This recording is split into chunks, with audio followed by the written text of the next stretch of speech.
Hey everybody, it's Jason Blaha here, and it's time for part 2 of the Q&A, so let's go ahead and knock this out. Alright, first question.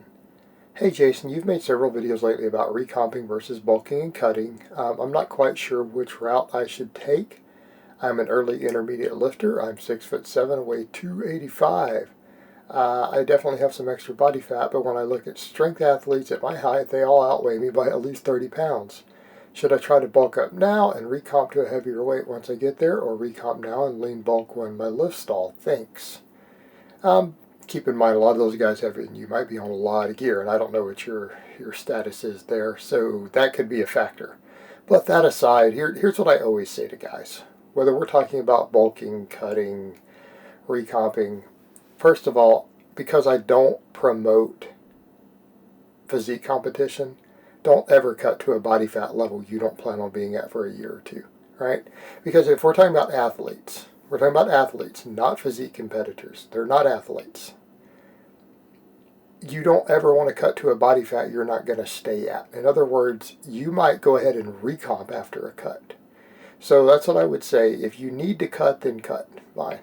But don't try to cut to a body fat that you're not going to stay at or get leaner than through recomposition later. Because a lot of times we can recomp after a cut. I did it. Right? I did it. I did a 40-pound cut last year. And I've recompositioned since then. Because I had gotten pretty fat.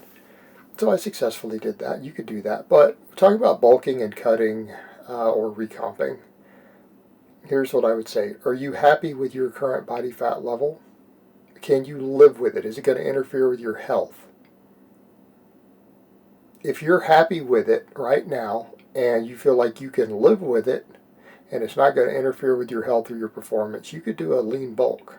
You could do a lean bulk. Because if you're not of real lean, there's no reason you can't go ahead and bulk and make pure muscle mass gains. Okay, it could be done. It's going to have to be slow. Might be one of those you gain a pound a month. You could do that. But if you feel like you have a little extra fluff to lose and you're not stalling on your lifts, that's when a recomp is a good idea. In other words, you're not real lean, and as you said, you've got a little bit extra padding. You could recomposition at 285 for quite a while. You could recomp. And when the lifts stall, or you start to plateau, you can go ahead and ease into a lean bulk. And generally, that's what I recommend to most people. If you don't need to cut, you should not cut as an athlete, ever. You don't have to. And have to has to do with making weight classes, health purposes, things like that. Don't cut.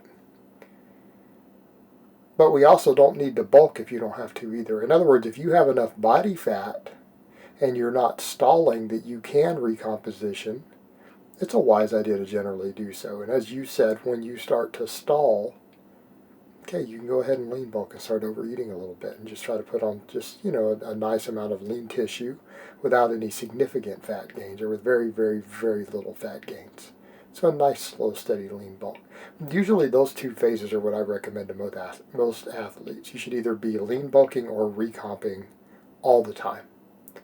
Right? And if you're going to cut, you should only really need to cut one time and don't mess up your bulk in the future. Problem solved. Right? Cutting should really be, ideally, in a perfect world, a one-time deal. And then you recomp or lean bulk pretty much for the rest of your training career or life. All right, next question. Hey coach, would you recommend box squats for novices trying to build a base who are not athletes or competing in powerlifting? Thanks. I don't know how to answer that with they're not athletes. I think athletes should box squat. Okay, so let's come over to that. If you're an athlete, you need to learn how to box squat, period, full stop. Problem with novices on the box squat is that they can't do it. Now, I'm not saying you can't train someone in one session. I could take anybody. I could take someone who's never been in a gym in their life, and I could teach them to perfectly box squat in one training session in person. In practice, for virtual coaching, even with Skype and long distance, it could take 3 months to teach someone how to box squat. I've had people where I've been able to do it in a single session, and I've had really young guys who it takes months to get them to box squat correctly, over and over and over, form check video after form check video after form check video, Skype after Skype after Skype, because it just doesn't click in their head. They want to ego lift, and they just keep on sliding their knees forward and adding weight that they can't handle. And eventually with those guys, you have to just drop them all the way down to take 100 pounds off the bar and make them spend a month learning how to box squat, and don't let them increase weight till they can perform it. But it seems like long distance when you're not there coaching a person in person and just correcting their form immediately. Box squat can take some time to learn for the majority of people. Some people pick it up immediately. I've literally had clients who in a single Skype session, I fix their squat and they send me a video the next day of them box squatting and it's perfect and we never ever have to touch it again. They go months and months and they don't have any issue at all, ever. Others it takes forever. So there's your problem, teaching them how to box squat, getting them onto the correct height. But that aside, if someone is any form of athlete other than a power lifter or an Olympic lifter, I don't think back squatting is necessary at all. So here's what I would say. If you're not going to be tested on the back squat, so you don't compete in powerlifting, you don't compete in strength lifting, or you're not a weight lifter who squatting is kind of an essential part of what they do, I would never have anybody do a back squat. Why? I like back squats. Don't get me wrong, back squats are a fantastic exercise. But for general strength and explosive training, the box squat's a better tool. So if someone came to me and said, Jason, I just want to get really strong and athletic, and I don't plan on setting foot on a powerlifting platform, I would box squat them from day one. Why would we even do anything else? Variations of the box squat, that's all they would need. The back squat is for power lifters, for weight lifters, for strength lifters.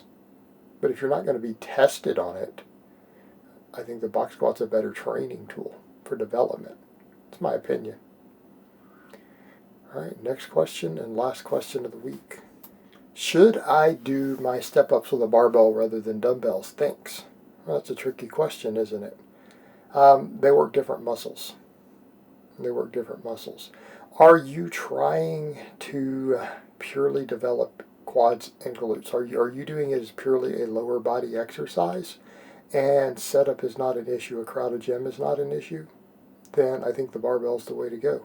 In other words, the way that you've seen me do them, I was doing them as a quad exercise that has direct carryover to the movement pattern of a squat in a unilateral nature. I have a squat rack that is never being utilized. I don't have a crowded gym of people walking around where I'm going to risk hitting them with a barbell, stepping up onto my bench.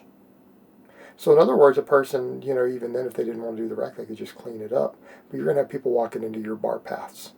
So a lot of that's going to be contextual depending upon your training environment. Because I have clients who do these things, and this is the issue we run into. If they have a free squat rack and we're doing it purely for quads, hey, by all means, throw the barbell on. Now, what happens when you're in a more crowded gym? And it's difficult to do that. Either you're going to hit people with a barbell if you do it out in the main floor in the dumbbell section where those movable benches are a box, or you're tying up a squat rack doing, 10 minutes of step-ups, because that's what it's realistically going to take you. To do 5 sets of step-ups could take you 10 or 15 minutes, even with short breaks between. It's because of the time you spent up there. I mean, you're hogging a rack for a long time in a crowded gym. Those are both problems, in which case the dumbbells could make more sense. Now, there's a downside. It's grip training. A lot of people, when they go to the dumbbells, because it can be very fatiguing on the grip, and that can become a limiting factor very, very quickly, actually. It doesn't seem like it when you're like, really, even talking about little 30-pound dumbbells? Well, yeah, when you're holding them for 10 minutes. You need to start thinking about the tension time, the set time it takes to do 10 reps on each leg on a step-up. If you're going to do like 4 or 5 sets of that, it takes a while. Dumbbells become an issue. All right, so then you end up needing to strap up. Well, the other issue, it turns into, again, a lot of fatigue on the traps. So that's one of the things my guys notice also. It also turns into kind of a stretch exercise for the trap. And that creates fatigue, creates a lot of fatigue in the traps. And so that's the way I would look at it. Gym environment, you've got to factor in how's it going to affect your grip training, your trap fatigue, things like that. So there's a lot of questions that you have to ask when deciding if you're going to do a barbell versus a dumbbell. There's a trade-off either direction. right? But the thing is, you just got to make it work, because at the end of the day, it is just a supplemental lift. It is never going to be a primary exercise. One-legged exercises are not primary exercises. They can't be. They don't have the ability to be. So like with every other little supplemental lift, there's a trade-off either direction, and you really need to base it upon the environment in which you're training and which one you can make work, and are they going to be problematic on the downsides? Trap fatigue, shoulder fatigue from getting a barbell up there that long. What cost are you willing to pay? And can you make it work in your gym climate? Alright guys, but that's really all I have to say on that today. I hope it's been informative, and I will talk to you guys next time.